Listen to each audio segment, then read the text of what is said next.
ಹಾಂ ಹಾಂ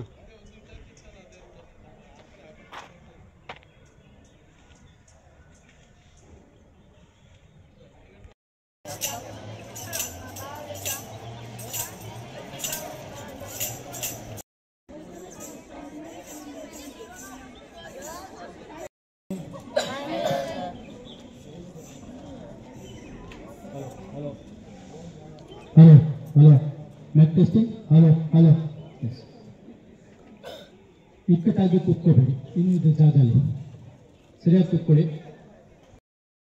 ಹೇಗೆ ಅದರಲ್ಲಿ ಭಾಗವಹಿಸಬೇಕು, ಅತಿಥಿಗೆ ವರೆಯರನ್ನ ಹೇಗೆ ಕರಿಬೇಕು, ಇದನ್ನೆಲ್ಲ ನಾವು ಇಲ್ಲಿ ಕಲಿತೀವಿ. ಅರ್ಥ ಆಯ್ತು? ಆಗ್ಬೋದು ತಾನೆ? ಎಸ್. ಇನ್ನೇನು ಕೆಲವೇ ನಿಮಿಷದಲ್ಲಿ ನಾವು ನಮ್ಮ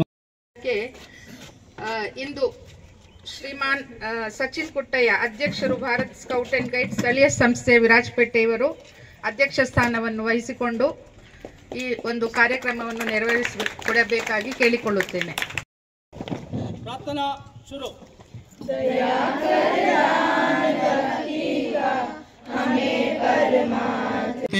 ಈ ಒಂದು ಕಾರ್ಯಕ್ರಮ ಭಾರತ್ ಸ್ಕೌಟ್ಸ್ ಅಂಡ್ ಗೈಡ್ಸ್ ಕಾರ್ಯಕ್ರಮದಲ್ಲಿ ಕೈ ಜೋಡಿಸಿ ಆದೇಶ ಮಾಡೋದು ಅದಕ್ಕೆಲ್ಲ ಅವ್ರು ಕೈ ಜೋಡಿಸಿದ್ರು. ಅದೇ ಜವಾಬ್ದಾರಿ ಈಗ BO ಆಗಿ ಕಾರ್ಯನಿರ್ವಹಿಸಿದ್ದಾರೆ. ಅವ್ರಿಗೂ ಧನ್ಯವಾದಗಳು. ಶ್ರೀಯುತ ಪ್ರಕಾಶ್ ಸರ್ ಅವರು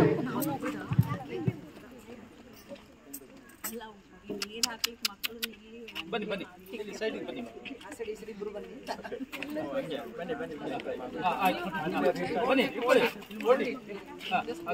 ತಂದಿ ಸೈಡ್ ಆ ಕಡೆ ನೋಡಿ, ಅಲ್ಲಿ ನೋಡಿ ಮಕ್ಕಳೇ.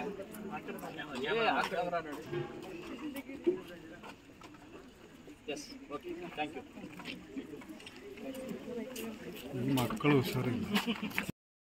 ಇವತ್ತಿಗೂ ನಮ್ಮ ಜೊತೆಯಲ್ಲೇ ಈ ಒಂದು ಕಾರ್ಯಕ್ರಮ ಭಾರತ್ ಸ್ಕೌಟ್ಸ್ ಅಂಡ್ ಗೈಡ್ಸ್ ಕಾರ್ಯಕ್ರಮದಲ್ಲಿ ಕೈ ಜೋಡಿಸಿ ಆದೇಶ ಮಾಡೋದು ಅದೆಲ್ಲ ಅವ್ರು ಕೈ ಜೋಡಿಸಿದ್ರು. ಅದೇ ಜವಾಬ್ದಾರಿ ಈಗ BO ಆಗಿ ಕಾರ್ಯನಿರ್ವಹಿಸಿದ್ದಾರೆ.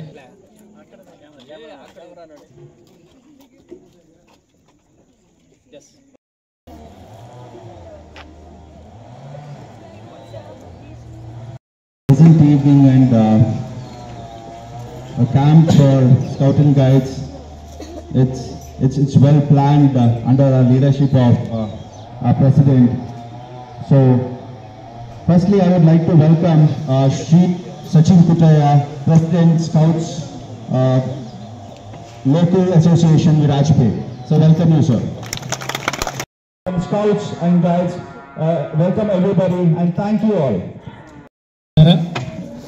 ಈ ದಿನ ನಾವು Bharat scouts and guides local association Virajpet ವತಿಯಿಂದ ಪ್ರಾವೀಣ್ಯತಾ ಪದಕ ತರಬೇತಿ ಶಿಬಿರದಲ್ಲಿದ್ದೇವೆ. ಈ ಶಿಬಿರವನ್ನು ನಾವು 3 ದಿನಗಳ ಕಾಲ ಇಲ್ಲಿ ಹಮ್ಮಿಕೊಂಡಿದ್ದೇವೆ. ಅಂದರೆ ನಮ್ಮ ಕೊರೋನಾ ಆದ ನಂತರ ಇದು ಮೊದಲ ಕಾರ್ಯಕ್ರಮ ಆಗಿರ್ತದೆ. ಮಕ್ಕಳು ತುಂಬ ಇದರಿಂದ ವಂಚಿತರಾಗಿದ್ದರು. ಇದನ್ನು ಮನಗಂಡು ನಾವು ಕಳೆದ 3-4 ಸತಿ ಸಭೆ ಸೇರಿ ಹೊಸ ಅಧ್ಯಕ್ಷರನ್ನು ಹೊಸ ಉಪಾಧ್ಯಕ್ಷರುಗಳನ್ನ ಎಲ್ಲ ಆಯ್ಕೆ ಮಾಡಿ ಆಯಿತು. ಕಾರ್ಯಕ್ರಮ ಚಟುವಟಿಕೆಗಳು ಆಗಬೇಕು ಎಂಬ ಉದ್ದೇಶದಿಂದ ನಾವಿಲ್ಲಿ ಒಂದು ಯೋಜನೆ ಹಾಕಿ ಈ ದಿನ ಈ ಶಾಲೆಯಲ್ಲಿ ಸೇರಿದ್ದೇವೆ. ಬೇಡನ್ ಪಾವಲ್ ಅವರು ಪ್ರಾರಂಭ ಮಾಡಿದ್ದು 1907ರಲ್ಲಿ. ಆದರೆ ಇದರ ಹಿನ್ನೆಲೆ 1899 ಮೆಹ್ಫೆಕಿಂಗ್ ಆ ಒಂದು ನಗರವನ್ನು ಸದೆಬಡಿಯುವಂತಹ ಸಂದರ್ಭ. ಮೆಹ್ಫೆಕಿಂಗ್ ಅಂತ ಹೇಳೋದು ದಕ್ಷಿಣ ಆಫ್ರಿಕಾದಲ್ಲಿರುವಂತಹ ಒಂದು ಝುಲೋ ಬುಡಕಟ್ಟು ಜನಾಂಗದ ಒಂದು ಪ್ರದೇಶ. ಆ ಪ್ರದೇಶದಲ್ಲಿ ಡಚ್ಚರು ಮತ್ತು ಇಂಗ್ಲೆಂಡ್ನವರು ಎಲ್ಲರೂ ಅಲ್ಲಿ ವ್ಯಾಪಾರ ದೃಷ್ಟಿಯಲ್ಲಿ ಅದನ್ನು ಇಟ್ಕೊಂಡಿದ್ರು. ಹಡಗುಗಳ ಕೇಂದ್ರವಾಗಿತ್ತು. ಅಲ್ಲಿದ್ದಾಗ ಸ್ಥಳೀಯ ಸಂಸ್ಥೆಯ ಸ್ಥಳೀಯವಾದ ಆ ಜನಾಂಗ ದಂಗೆದ್ದು ಅವ್ರನ್ನ ಸದೆಬಡಿತಾರೆ. ಸದೆಬಡಿಯುವ ಸಂದರ್ಭದಲ್ಲಿ ಈ ಜವಾಬ್ದಾರಿ ಅವ್ರನ್ನೆಲ್ಲ ರಕ್ಷಣೆ ಮಾಡುವಂತಹ ಜವಾಬ್ದಾರಿ ಬೇಡನ್ ಪಾವಲ್ ಅವರಿಗೆ ಒಪ್ಪಿಸ್ತಾರೆ. ಅದರಂತೆ ಅವರು ತಮ್ಮ 1000 ಜನ ಫಾಲೋವರ್ಸ್ ಸೈನಿಕರು ಸ್ವಲ್ಪ ಜನ ಇದ್ದರು ಮತ್ತು ವ್ಯಾಪಾರಸ್ಥರು ಅವರು ಇವರೆಲ್ಲ ಜೊತೆ ಸೇರಿಸ್ಕೊಂಡು 1000 ಜನದ ತಂಡವನ್ನು ಅವರು ತಗೊಂಡು ಹೋಗ್ತಾರೆ. ತಗೊಂಡೋಗಿ ಆ ಕಾರ್ಯಕ್ರಮದಲ್ಲಿ ಭಾಗವಹಿಸಿದಾಗ ಅಲ್ಲಿ 16 ದಿನಗಳ ಕಾಲ ಆ ಒಂದು ಯುದ್ಧ ನಡೀತದೆ. ರಕ್ತಪಾತ ಇಲ್ಲದೆ ಅವರಲ್ಲಿ ಜಯಗಳಿಸಿ ಅವರು ತಮ್ಮ ಊರಿಗೆ ಮರಳುತ್ತಾರೆ. ಅಲ್ಲಿ ಜಯಗಳಿಸಬೇಕಾದ್ರೆ ಅಲ್ಲಿಯ ಮಕ್ಕಳ ಸಹಕಾರ, ಅವರ ಸ್ನೇಹಿತ ಸಿಸಿಲಿಯಾ ಡೇರ್ ಮಾಹಿತಿ ಕೊಡಲಿಕ್ಕೆ ಇವತ್ತು 4 ಬ್ಯಾಡ್ಜ್ಗಳ ಮಾಹಿತಿ ನಾವು ಕೊಡ್ತಿದ್ವಿ. ಇಲ್ಲಿ ಈ ಬ್ಯಾಡ್ಜ್ಗಳನ್ನು ಮಕ್ಕಳ ಪ್ರತಿಭೆಗಳನ್ನು ಹೊರಹೊಮ್ಮುವುದು, ಆ ಮಕ್ಕಳಲ್ಲಿರುವಂತಹ ಆಸಕ್ತಿಯನ್ನು ಹೊರಗೆ ತರುವಂತಹ ಈ ಪ್ರಕ್ರಿಯೆ ಇಲ್ಲಿ ನಡೀತಿದೆ. ಈ ಪ್ರಕ್ರಿಯೆ ನಡೀಬೇಕಾದ್ರೆ ಈ ಸ್ಥಳೀಯ ಸಂಸ್ಥೆ ಮುಖ್ಯ ಕಾರಣವಾಗಿದೆ. ಈ ಸ್ಥಳೀಯ ಸಂಸ್ಥೆಯು ನಮ್ಮ 1919ರಿಂದನೇ ಬೆಳೆದು ಬಂದಿದೆ. ಯಾಕೆಂದರೆ ನಾನು ತಿಳಿದ ಮಟ್ಟಿಗೆ ಅಲ್ಲಿ ನಮ್ಮದು 1917ರಲ್ಲಿ ನಮ್ಮ ಕೊಡಗಿನಲ್ಲಿ ಪ್ರಾರಂಭ ಆಗ್ತದೆ. ಬ್ರಿಟಿಷ್ ಮಕ್ಕಳಿಗಾಗಿ ಸೆಂಟ್ರಲ್ ಸ್ಕೂಲ್, ನಾನಿದ್ದಂಥ ಶಾಲೆ, ಈಗ ನಾನು ನನ್ನ ಸೇವೆ ಸಲ್ಲಿಸಿದ ಅದೇ ಶಾಲೆಯಲ್ಲಿ ಮಡಿಕೇರಿ ಜೂನಿಯರ್ ಕಾಲೇಜ್ ಅಂತ ಈಗ ಇದೆ, ಅಲ್ಲಿ ಪ್ರಾರಂಭವಾಗಿದ್ದು. ಅಲ್ಲಿ ಆರ್ಮಿ, ನೀವು ನೋಡಿರಬೇಕು, ಬ್ರಿಟಿಷ್ ಪ್ರಿನ್ಸಿಪಾಲ್ಸ್ಗಳು ಅಲ್ಲಿರೋದು. ಮೊದಲ 35 ಶಿಕ್ಷಕರಲ್ಲಿ ಅವರು ಇರೋದು. ಮತ್ತು ನಮ್ಮ ಭಾರತೀಯರು ಅಂತ ಹೇಳಿದ್ರೆ ಮಂಗೇಶ್ ರಾಯರು ಪ್ರಥಮ ಪ್ರಿನ್ಸಿಪಾಲ್ರಾಗಿದ್ದರು ಅಲ್ಲಿ. ಈ ರೀತಿ ಅವರ ಅಲ್ಲಿ ಆಗ್ತದೆ. ಮೋಂಗ್ಲಿನ್ ಇವರೆಲ್ಲ ಸೇರಿಕೊಂಡು ಆಗ ಅಲ್ಲಿ ಪ್ರಾರಂಭ ಆಗ್ತದೆ. ಪ್ರಾರಂಭ ಆದಮೇಲೆ ಮತ್ತೆ ನಮ್ಮ ಬಲ್ಲೆಟಂಡ ಬೆಳ್ಳೆಪ್ಪನವರು ಇದರ ನೇತೃತ್ವ ವಹಿಸ್ಕೊಂಡು, ಅವರು ನಾಪೋಕ್ಲಿನವರು ಅದರ ನೇತೃತ್ವ ವಹಿಸ್ಕೊಂಡು ಅದು ನಡೀತದೆ. ಅದರಿಂದ ಆಂಬ್ಯುಲೆನ್ಸ್ ಮ್ಯಾನ್ ಬ್ಯಾಡ್ಜ್ ನಾನು ಕೊಡೋಕ್ಕಿಲ್ಲ ಅಂತ ಹೇಳಿದ್ವಿ ಅಲ್ವಾ ನಿಮಗೆ? ಯಾಕೆಂದರೆ ಇಲ್ಲಿ ನಾವು ಹೇಳೋದು ಎಕ್ಸಾಮಿನರ್ ನಿಮಗೆ ಯಾರು ಮುಖ್ಯಸ್ಥರೇ ಹಾಗೂ ಈ ಕಾರ್ಯಕ್ರಮದ ಶಿಬಿರಾರ್ಥಿಗಳಾದಂಥ ನೆಚ್ಚಿನ ವಿದ್ಯಾರ್ಥಿಗಳು ಎಲ್ರಿಗೂ ನಮಸ್ಕಾರ. ಮತ್ತು ಇಲ್ಲಿ ನಡೆದಿರ್ತಕ್ಕಂಥ ಎಲ್ಲ ಸ್ಥಳೀಯ ಸಂಸ್ಥೆಯ ಪದಾಧಿಕಾರಿಗಳೇ, ಮಾಧ್ಯಮ ಮಿತ್ರರೇ, ಎಲ್ರಿಗೂ ನಮಸ್ಕಾರ. ಪ್ರಾಸ್ತಾವಿಕ ನುಡಿಯಲ್ಲಿ ಭಾಳ ಸುದೀರ್ಘವಾಗಿ ಈ ಕಾರ್ಯಕ್ರಮದ ಉದ್ದೇಶಗಳನ್ನೆಲ್ಲ ಭಾಳ ಅಚ್ಚುಕಟ್ಟಾಗಿ ಅವ್ರು ಹೇಳ್ತಾ ಇದ್ದಾರೆ, ಕೇಳ್ತಾ ಇರಬೇಕು ಸತಿ. ಆ ನಿಟ್ಟಿನಲ್ಲಿ ಭಾಳ ವ್ಯವಸ್ಥಿತ ರೀತಿಯಲ್ಲಿ ಇದು ನಡೆದು ಬಂದ ದಾರಿ ಮತ್ತು ಇದರ ಉದ್ದೇಶಗಳೆಲ್ಲ ನಿಮಗೆ ಸಾಕಷ್ಟು ತಿಳಿಸ್ಕೊಟ್ಟಿದ್ದಾರೆ. ಈ ಒಂದು ಕಾರ್ಯಕ್ರಮ ನಮ್ಮ ವಿರಾಜಪೇಟೆಯಲ್ಲಿ ನನಗೆ ಗೊತ್ತಾದಂಗೆ, ನನ್ನ ಒಂದು ಅನುಭವಕ್ಕೆ ಬಂದಾಗೆ ಸುಮಾರು 14 ವರ್ಷದ ಹಿಂದೆ ಇದು ಈ ಥರದೊಂದು ಕ್ಯಾಂಪ್ ನಡೆದಿತ್ತು. ಅದಾದಮೇಲೆ ಮತ್ತೆ ಯಾವಾಗಲೂ ನಡೆದಿತ್ತು, ಅದು ಗೊತ್ತಿಲ್ಲ ನನಗೆ. ಕಾಪ್ಸ್ ಶಾಲೆಯಲ್ಲಿ ಅಲ್ಲೂ ಕೂಡ ಸುಮಾರು 100ರಿಂದ 120 ವಿದ್ಯಾರ್ಥಿಗಳು ಇದ್ದಂಥ ಒಂದು ದೊಡ್ಡ ಕ್ಯಾಂಪ್. ಅದಾದಮೇಲೆ ಇನ್ನೆಲ್ಲಿ ಕ್ಯಾಂಪ್ ನಡೀತು ಅಂದಾಗ ಇನ್ನೊಂದು ಸತಿ ಎಲ್ಲೋ ಹೇಳಿದರು. ತದನಂತರ ಕ್ಯಾಂಪ್ ಬಗ್ಗೆ ಯಾಕೆ ಆಗಲಿಲ್ಲ ಅಂತ ಹೇಳಿ ಹಂಗೆ ಮತ್ತೆ ಜಿಲ್ಲಾ ಮಟ್ಟದಲ್ಲಿ ಒಂದು ನಮ್ಮ ಸಿಂಧ್ಯಾ ಸರ್ ಭೇಟಿ ಕೊಟ್ಟಾಗ ಅಲ್ಲೂ ಕೂಡ ಕ್ಯಾಂಪ್ ಬಗ್ಗೆ ಎಲ್ಲ ಮಾತಾಡ್ತಿದ್ರು. ಮತ್ತು ಸಭೆಗಳ ಬಗ್ಗೆ, ಕ್ಯಾಂಪ್ಗಳ ಬಗ್ಗೆ ಎಲ್ಲ ಭಾಳಷ್ಟು ಚರ್ಚೆ ಆಗ್ತಿತ್ತು. ನನ್ನ ಮನಸ್ಸಲ್ಲಿ ಆಗಲೇ ಮೊಳಕೆ ಹೊಡಿತಾ ಇತ್ತು, ನಮ್ಮಲ್ಲಿ ಈ ಮೊದಲು ನಡೀತಿತ್ತಲ್ಲ ಆ ಥರ ಒಂದು ಕ್ಯಾಂಪನ್ನು ಆಗಬೇಕು ಅಂತ ಹೇಳಿ ಅದಕ್ಕೆ ಒಂದು ರೂಪುರೇಷೆಯನ್ನು ಕೊಟ್ಟು ಚರ್ಚೆ ಮಾಡಿದಾಗ ನಾವು ಕೆಲವು ಸ್ನೇಹಿತರ ಹತ್ರ ಈ ಥರದ ಒಂದು ಆಗಾಗ ಜಾಜಿ ಮೇಡಮ್ ಬರ್ತಿದ್ರು, ನಳಿನಾಕ್ಷಿ ಮೇಡಮ್ ಬರ್ತಿದ್ರು, ಮತ್ತು ದಮಯಂತಿ ಮೇಡಮ್ ಸಿಗ್ತಾಯಿದ್ರು, ಮತ್ತು ಮ್ಯಾಥ್ಯೂ ಸರ್ ಸಿಗ್ತಾಯಿದ್ರು. ಹೀಗೆ ಚರ್ಚೆ ಮಾಡ್ತಾ ಹಿಂಗೆ ಕಿವಿಯಿಂದ ಕಿವಿಗೆ ಹೋದಾಗ ಕಡೆಗೆ ತಿಮ್ಮಯ್ಯನವ್ರು ಬಂದರು, ಮಾತಾಡೋ ತಿಮ್ಮಯ್ಯನವ್ರು ಬಂದರು. ಹೀಗೆ ಅವ್ರು ಹೆಂಗೆ ಅಂದರೆ ಪೊಲೀಸ್ ಅವ್ರು ಇರ್ಬೋದು, ಮಾದಂಡ ತಿಮ್ಮಯ್ಯವ್ರು ಇರ್ಬೋದು, ಏನಾದ್ರು ಹೇಳಿದ್ರೆ ಅದು ಪಟ್ಟು ಬಿಡದೆ ಮಾಡ್ತಾರೆ. ಅವ್ರಿಗೊಂದು ಸ್ವಲ್ಪ ಐಡಿಯಾ ಕೊಟ್ಬಿಟ್ರೆ ಸಾಕು. ಈ ಉದಾಹರಣೆಗೆ ಇಲ್ಲಿ ಬ್ಯಾಸ್ಕೆಟ್ ಬಾಲ್ನ ಎಲ್ಲೂ ನಮಗೆ ಕೊಡ್ಬೇಕು ಅಂತ ಬಂದಿದ್ರು, ಅಲ್ಲೆಲ್ಲ ವಿಚಾರಿಸ್ತಾ ಇದ್ವಿ, ನಾವ್ಯಾಕೆ ಇಲ್ಲೇ ಮಾಡಬಾರ್ದು ಅಂತ ಅವ್ರು ಶಾಲೆಯಲ್ಲೇ ಸ್ಥಾಪಿಸ್ಬಿಟ್ರು. ಬೇರೆ ಕಡೆ ಹೋಗೋದೇ ಬೇಡ, ನಮ್ಮ ಶಾಲೆಯಲ್ಲೇ ಒಂದು ಬ್ಯಾಸ್ಕೆಟ್ ಬಾಲ್ ಇದು ಮಾಡೋಣ ಅಂತ. ಅಂದರೆ ಛಲ ಆ ಥರ ಇದೆ.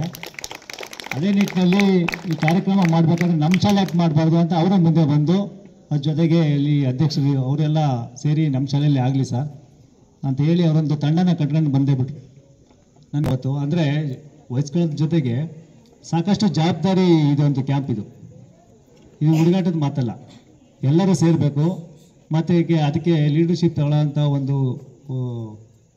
ಒಂದು ದೃಢ ಸಂಕಲ್ಪ ಇರಬೇಕು, ಮತ್ತು ಅಚ್ಚುಕಟ್ಟಾಗಿರ್ಬೇಕು. ಮತ್ತು ಇದೆಲ್ಲ ಎಲ್ಲ ವಿದ್ಯಾರ್ಥಿಗಳನ್ನು ಕ್ಷೇಮವಾಗಿ ಮತ್ತು ಅವ್ರ ಕಲಿಕೆಯಲ್ಲೂ ಕೂಡ ಮತ್ತು ಇಲ್ಲಿ ವಿಚಾರಗಳನ್ನು ಕೂಡ ಅವ್ರಿಗೆ ಮುಟ್ಟುವಂತೆ ನಡಿಬೇಕು. ಮತ್ತು ಇದೊಂದು ಶುರುವಾಗಿರ್ತಕ್ಕಂಥ ಹಂತ, ಇದು ಪ್ರಾರಂಭ ಚೆನ್ನಾಗಿರ್ಬೇಕು, ಮತ್ತೆ ಅದು ನಡ್ಕೊಂಡು ಹೋಗ್ತದೆ. Deputy director of guide leader training ಕೇಳ್ಕೊಳ್ತೀನಿ.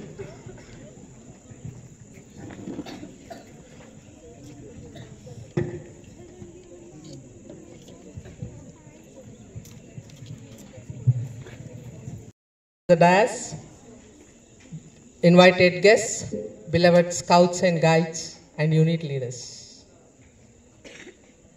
ಸೊ ನಾನು ಜಾಸ್ತಿ ಟೈಮ್ ತಗೊಳ್ಳೋದಿಲ್ಲ, ಕನ್ನಡ ಇಂಗ್ಲೀಷ್ ಮಿಕ್ಸ್ ಮಾಡಿ ಮಾತಾಡ್ತೀನಿ, ಸಾರಿ ಆಯಿತಾ. ಒಂದೇ ಲ್ಯಾಂಗ್ವೇಜಲ್ಲಿ ಮಾತಾಡೋಕ್ಕೆ ಸ್ವಲ್ಪ ಕಷ್ಟ ಇದೆ.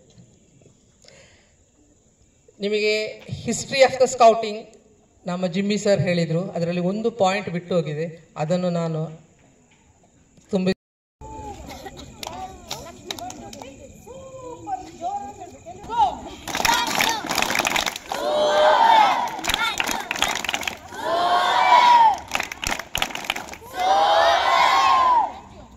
ನಮ್ಮ ಸನ್ಮಾನ್ಯ ಶ್ರೀ ಜಿಮ್ಮಿ ಸ್ಕ್ವೇರ್ ಅವರು ನೀಡಬೇಕಾಗಿ ಕೇಳ್ಕೊಳ್ತೇವೆ.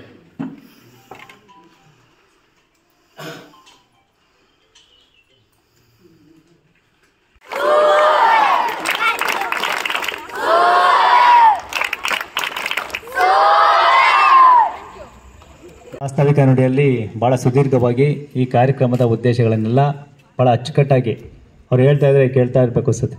ಆ ನಿಟ್ಟಿನಲ್ಲಿ ಭಾಳ ವ್ಯವಸ್ಥಿತ ರೀತಿಯಲ್ಲಿ ಇದು ನಡೆದು ಬಂದ ದಾರಿ. ಮತ್ತು ಅವ್ರನ್ನ ಶ್ರದ್ಧೆ ಪಡಿತಾರೆ. ಶ್ರದ್ಧೆ ಪಡೆಯುವ ಸಂದರ್ಭದಲ್ಲಿ ಈ ಜವಾಬ್ದಾರಿ ಅವ್ರನ್ನೆಲ್ಲ ರಕ್ಷಣೆ ಮಾಡುವಂತಹ ಜವಾಬ್ದಾರಿ ಬೇಡನ್ ಪೌಲ್ ಅವರಿಗೆ ಅರ್ಧಾಯ್ತು ಆಗ್ಬೋದು ತಾನೆ? ಎಸ್, ಇನ್ನೇನು ಕೆಲವೇ ನಿಮಿಷದಲ್ಲಿ ನಾವು ನಮ್ಮ ಕಾರ್ಯಕ್ರಮವನ್ನು ಪ್ರಾರಂಭಿಸ್ತೇವೆ. ಆಯ್ತು. ನಂತರ ಏನ್ ಮಾಡ ಐಕ್ ಇದೆ, ಐಕ್ ಬ್ಯಾಟ್, ಇನ್ನ ಕುಕಿಂಗ್ ಬ್ಯಾಟ್, ಅದಾದ್ಮೇಲೆ ಪೈನರಿಂಗ್ ಬ್ಯಾಟ್ ಅಂದ್ರೆ ಅಡ್ವೆಂಚರ್ ಬೇಸಸ್ ಹಾಕಿದ್ವಿ. ಈಗ ಎಲ್ಲರೂ ಕುಣಿದಾಡಿ ಬಂದಿದ್ರಿ, ಅದು ಪೈನರಿಂಗ್ ಬ್ಯಾಟ್.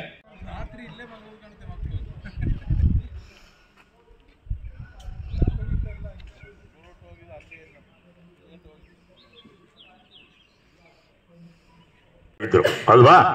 ಅದಕ್ಕೋಸ್ಕರ, ಯಾಕೆಂದರೆ ನನ್ನ ಸ್ಟೂಡೆಂಟೇ ಇವರು, ನಾವು ಭಾಳ ಆತ್ಮೀಯರೇ, ಹಾಗಾಗಿ ನಮಗೆ ಅವರಿಗೆ ಸರಿ ತೊಡೆಯೋಕ್ಕಾಗೋದಿಲ್ಲ. ಹಾಗಾಗಿ ಶ್ರೀಮತಿ ನಮ್ಮ ಮೈತ್ರಿ ಅವರಿಗೆ ನಾವು ಈ ಸೊಲಿಟನ್ನು ಇವರ ಮುಖಾಂತರ ಅವರಿಗೆ ತಲುಪಿಸ್ತಾ ಇದ್ದೀವಿ. ಜೀವನವನ್ನು ಬಾಲ್ಯದಲ್ಲೇ ಕಲಿಬೇಕು. ಯಾಕಂದರೆ ನೀವು ಬೆಳೀತಾ ದೊಡ್ಡವರಾದಾಗ ನೀವೇನು ಬಾಲ್ಯದ ದಿವಸಗಳಲ್ಲಿ ಶಾಲೆಯಲ್ಲಿ ಕಲ್ತಿರ್ತೀರ ಅದನ್ನು ಮಾತ್ರ ಅಳವಡಿಸ್ಲಿಕ್ಕೆ ಸಾಧ್ಯ ಆಗ್ತದೆ. ನೀವು ಸಣ್ಣ ವಯಸ್ಸಿನಲ್ಲಿ ದಾರಿ ತಪ್ಪಿದ್ರೆ ಮತ್ತು ಎಷ್ಟೇ ಪ್ರಯತ್ನ ಮಾಡಿದ್ರೂ ಕೂಡ ನಿಮ್ಮ ಜೀವನವನ್ನು ಸರಿಯಾದ ದಾರಿಯಲ್ಲಿ ತಗೊಂಡು ಹೋಗಲಿಕ್ಕೆ ಕಷ್ಟ ಆಗ್ತದೆ. ನಿಮ್ಮ ಈ ಶಿಬಿರ ಹಾಗೂ ನೀವು ಇವತ್ತು ಭಾಗವಹಿಸ್ತಾ ಇರುವಂಥ ಸ್ಕೌಟ್ಸ್ ಆ್ಯಂಡ್ ಗೈಡ್ಸ್ ಕಾರ್ಯಕ್ರಮದಲ್ಲಿ ನಮ್ಮನ್ನು ನೋಡಿದಾಗ ನಿಮ್ಮ ಭವಿಷ್ಯಕ್ಕೆ ದಾರಿ ತೋರಿಸುವಂಥ ಒಂದು ಉತ್ತಮವಾದಂಥ ಕಾರ್ಯಕ್ರಮ ಇದು. ಹಾಗೂ ಈ ಸಂಸ್ಥೆ ಏನಿದೆ ಸ್ಕೌಟ್ಸ್ ಆ್ಯಂಡ್ ಗೈಡ್ಸ್ ಸಂಸ್ಥೆ, ಅದರ ಬಗ್ಗೆ ಕೂಡ ನಮ್ಮ ಜಿಮ್ಮಿ ಸೆಕ್ವೇರೆ ಅವರು ಭಾಳ ಸುದೀರ್ಘವಾಗಿ ಮಾಹಿತಿಯನ್ನು ಕೊಟ್ಟರು.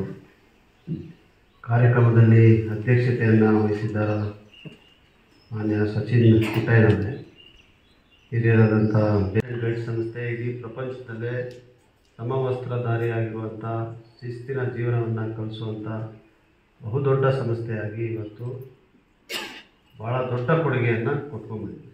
ನಾನು ಯಾವತ್ತೂ ಕೂಡ ಶಾಲೆಯಲ್ಲಿದ್ದಾಗ ಹೋಗಲಿಲ್ಲ ಸ್ಕೌಟ್ಸ್ ಆ್ಯಂಡ್ ಗೈಡ್ಸ್. ಆದರೆ ನನ್ನ ಸಹೋದರ ಒಬ್ಬ ಹೋಗಿ ರಾಜ್ಯ ಮಟ್ಟದ ಒಂದು ಕ್ಯಾಂಪ್ನಲ್ಲಿ ಶಾಲೆ ಸ್ಕೌಟ್ಸ್ನಲ್ಲಿ ಅದರಲ್ಲಿ ಭಾಗವಹಿಸ್ತಿದ್ದನ್ನ ನಾನು ಇವತ್ತು ನೆನೆಸ್ಕೊಳ್ತಾ ಇದ್ದೆ. ಅಂದರೆ ಇದು ನಿಮ್ಮ ನಾಟ್ಸ್ ಕಟ್ಟಲಿಕ್ಕೆ ಇದೆಲ್ಲ ಕಟ್ಟಲಿಕ್ಕೆ ಕಲಿಸ್ಕೊಡ್ತಾರೆ. ಇದರಲ್ಲಿ ಅವನು ಬಂದು ನಮಗೆಲ್ಲ ಕಲಿಸ್ಕೊಡೋದು, ಈ ಥರ ಕಲ್ತಿರೋದು ಅಂಥೇಳಿ. ಅದೆಲ್ಲವನ್ನು ಕೂಡ ಇವತ್ತು ನಿಮ್ಮನ್ನು ನೋಡಿದಾಗ ನೆನೆಸ್ಕೊಳ್ತಾ ಇದ್ದೀನಿ. ನಮಗೆ ಮುಖ್ಯವಾಗಿ ಜೀವನದಲ್ಲಿ ವಿದ್ಯಾಭ್ಯಾಸದ ಜೊತೆ ಶಿಸ್ತನ್ನು ಕಲಿಬೇಕು. ಎಲ್ಲರೂ ಕೂಡ ಹೇಳ್ಕೊಡ್ತಾರಲ್ಲ, ಶಿಸ್ತಂದರೆ ಏನು ಅಂತ ಗೊತ್ತಾಗಲ್ಲ. ನಿಮ್ಮ ಅಭಿಪ್ರಾಯದಲ್ಲಿ ಶಿಸ್ತಂದರೆ ಏನು? ಡಿಸಿಪ್ಲಿನ್, ಶಿಸ್ತು ಕನ್ನಡ, ಡಿಸಿಪ್ಲಿನ್ ಇಂಗ್ಲೀಷ್. ಅರ್ಥ ಏನು ಅಂತ ನಾನೇ ಒಂದು ಅರ್ಥ ಕಲ್ಪಿಸಿದ್ದೀನಿ ಶಿಸ್ತಿಗೆ, ನಿಮ್ಗೆ ಹೇಳ್ಕೊಡ್ತೀನಿ ಇವತ್ತು. ನಾವು ಯಾವುದು ಅತಿ ಹೆಚ್ಚು ಇಷ್ಟಪಡಲ್ಲ ಜೀವನದಲ್ಲಿ, ಅಂದರೆ ಬೆಳಿಗ್ಗೆ 5 ಗಂಟೆಗೆ ಎದ್ದೇಳೋದು ಯಾರಿಗೂ ಕೂಡ ಇಷ್ಟ ಇಲ್ಲ. ಅದನ್ನು ಮಾಡೋದೇ ಶಿಸ್ತು. ಅರ್ಥ ಆಯ್ತಾ? ಯಾವುದು that which we dislike the most ಅದನ್ನು ಮಾಡಬೇಕು. ಅಂದರೆ ಯಾವುದೆಲ್ಲ ಕಠಿಣವಾಗಿರ್ತದೆ ದಿನನಿತ್ಯ ಜೀವನದಲ್ಲಿ ಅದನ್ನು ಅಳವಡಿಸ್ಕೋಬೇಕು. ಯಾವುದೇ ಶಿಸ್ತು. ಆ ಶಿಸ್ತನ್ನ ಅಳವಡಿಸ್ಕೊಂಡ್ರೆ ಮಾನಸಿಕವಾಗಿ ಮತ್ತು ದೈಹಿಕವಾಗಿ ಶಕ್ತಿಶಾಲಿಯಾಗ್ತದೆ. ಆಗ ನಾವು ಯಾವುದನ್ನೆಲ್ಲ ಸಾಧಿಸಬೇಕು ಅಂತ ಜೀವನದಲ್ಲಿ ಒಂದು ನಿರೀಕ್ಷೆಯನ್ನು ಹೊಂದಿರ್ತೀವಿ ಅಥವಾ ಒಂದು ವಿಷನ್ನ ಇಟ್ಟಿರ್ತೀವಿ, ಅದನ್ನು ಸಾಧಿಸಲಿಕ್ಕೆ ಸಾಧ್ಯ ಆಗ್ತದೆ. ಇಲ್ಲಪ್ಪ ನನಗಾಗದೇ ಇಲ್ಲ 5 ಗಂಟೆಗೆ ಎದ್ದೇಳಕ್ಕೆ ಅಂತ ಮಲಗಿಬಿಟ್ರೆ ಶಿಸ್ತು ಬರೋದಿಲ್ಲ. ಓದಬೇಕು ಹೆಚ್ಚಾಗಿ, ಯಾರಿಗೂ ಇಷ್ಟ ಇಲ್ಲ ಓದೋಕ್ಕೆ ಸಾಧಾರಣ ಮಕ್ಕಳಿಗೆ. ಆದರೆ ಅದನ್ನು ನಾವು ಅಳವಡಿಸ್ಬೇಕು. ಸಮಯಕ್ಕೆ ಸರಿಯಾಗಿ ಊಟ ಮಾಡಬೇಕು, ಸಮಯಕ್ಕೆ ಸರಿಯಾಗಿ ಎಕ್ಸಸೈಸ್ ಮಾಡಬೇಕು. ಇದೆಲ್ಲವನ್ನೂ ಕೂಡ ಮಾತಾಡಲಿಕ್ಕೆ ಭಾಳ ಸುಲಭ, ಅದನ್ನು ನಡ್ಸ್ಕೊಂಡು ಹೋಗೋದಕ್ಕೆ ಭಾಳ ಕಠಿಣ. ಇದನ್ನು ಮಾಡೋದೇ ಶಿಸ್ತು, ಇದೇ ಡಿಸಿಪ್ಲಿನ್. ಇದನ್ನು ಅಳವಡಿಸಿದ್ರೆ ಬಾಕಿ ಸಮಯದಲ್ಲಿ ಭಾಳ ಸುಗಮವಾದ ಜೀವನವನ್ನು ನಡೆಸಲಿಕ್ಕೆ ಸಾಧ್ಯ ಆಗ್ತದೆ.